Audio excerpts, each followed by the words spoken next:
In this video, we're going to calculate the time taken using the formula distance equals speed times time. So let's write out what information we have. The distance is 28 miles. The speed is 80 miles an hour.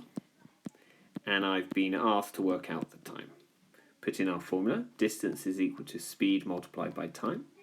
Put in the values we know, well, distance is 28, speed is 80, and time is what we are calculating. So I get 28 is equal to 80t.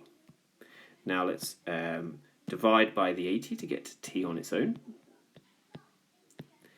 And we're going to get t is equal to 0.35 hours. Now, 0.35 hours, it's not really clear what that is. Let's see if we can put that into minutes. So remember, if we need to change decimal hours into hours and minutes, we multiply the decimal amount by 60. So we're going to have t is equal to 0.35 multiplied by 60.